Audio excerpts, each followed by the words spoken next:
Манчестер Сити аз Ливерпул 8 хол қафо монд. Боруссия Мюнхен-Гладбах бошад дар ҷадвали холҳои Бундеслига ба якум ҷо баромад.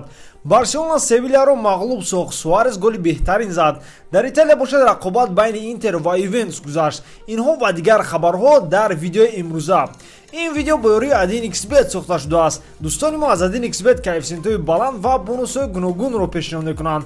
дар он регистратсия кун ва соҳиби бонус шав. ссилкаи бозиро ман дар таги комментарияи ин видео мемонам. даромади гап бонусу бо промокоди touchfood 1xbet барои одамони нав то 6,500 рубл бонус медиҳад. имконатро аз даст надиҳед. Эден Азар дар бораи якум голи худ дар чемпионати Испания гап зад. вақте ки ту дар майдоне мехоҳӣ гол занӣ, лекин аз ҳама муҳимаш ғолиб баромадем. мо то ҳозира дар ҷадвали холҳои якум ҷоем ва ин нақши асосии мо буд. ҳама вақт мушкил аст задани якум гол, аммо баъди ин ту боварӣ ба худ меорӣ ва ба дарвоза зарба задан мегирӣ. умедворам ки бисёр гол мезанам дар ин дастаи бузург. ба ман хело муҳим буд гол задан. ин бозӣ мушкил буд барои он ки Гранада хело ҳам хуб бозӣ кард. онҳо пурқувватан аз ҳамин сабаб дар ҷои дуюм қарор доштанд. аммо мо дар ин бозӣ 100% худро додем ва ғолиб баромадем. ин холҳо барои мо муҳиманд, гуфт Азар. Боруссия Мюнхен-Гладбах дар бозии ҳафтум тури Бундеслига ба Аугсбург ғолиб баромаданд бо ҳисоби 5-1 ва ҳамин тавр дар ҷои якум баромаданд дар ҷадвали холҳо. дастаи Марко Роза аз Бавария аз Лейпциг 2 хол пеш аст ва 3 хол аз Боруссия Дортмунд. дар 7 бозӣ Гладбах 5 ғолибият, 1 мусовӣ ва 1 бохт дорад. тренери асосии Рома Пауло Фонсека дар бозии серия А бар зидди Кальяри аз майдон хориҷ карда шуд ки ин бозӣ мусовӣ анҷом расид бо ҳисоби 1-1. сабаби хориҷ кардан ин баҳс кардан бо довар буд баъде ки довар дар дақиқаи охир голи Ромаро бекор кард. экс-тренери Шахтёр ба ин ҷазои худ розӣ шуд. ман арзандаи хориҷ будам. дар ин бора ман зид нестам, аммо голро бояд бекор намекарданд. довар аввалан бо бозингарони Кальяри суҳбат кард ва гуфт ки ин қоидавайронкунӣ нест. барои чӣ ӯ фикрашро иваз кард? бояд мегуфт ки қоидавайронкунӣ набуд. баъди нигоҳ кардан ба вар. баъдан дар ин бора дигар гап назадам ман, гуфт Фонсека. Манчестер Сити дар 8-ум тури АПЛ ба Вулверхэмптон мағлуб шуд бо ҳисоби 2-0. акнун Сити аз Ливерпул 8 хол қафо монд, лекин либосурхон набояд суст шаванд барои он ки сезон ҳола дар пеш аст. дар ин бозӣ Трауре дубл кард.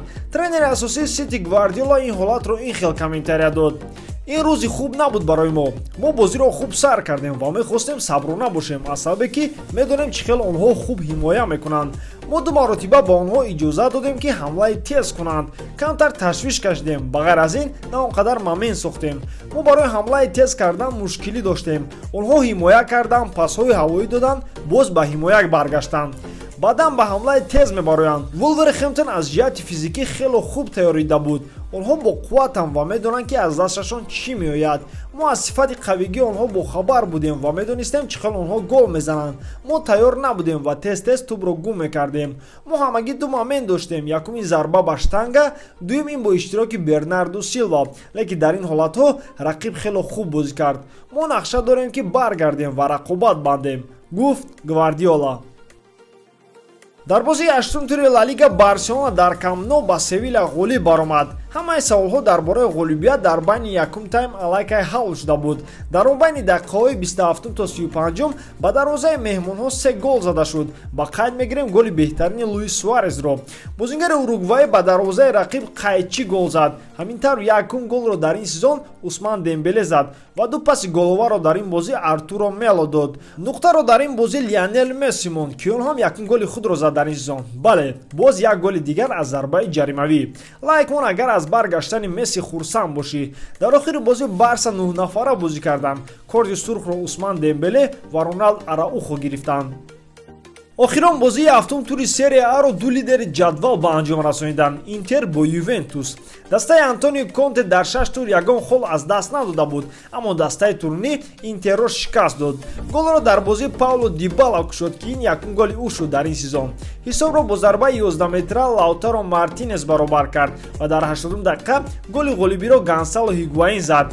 ғолибият бо ҳисоби 2-1 ва Ювентус боз ба ҷои якум баргашт дар ҷадвали холҳои серия 1. дӯстон, ба ҳамин тамом.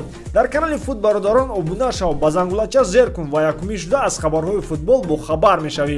ҳамада раҳмати калон барои тамошо ва ба ҳама хайр.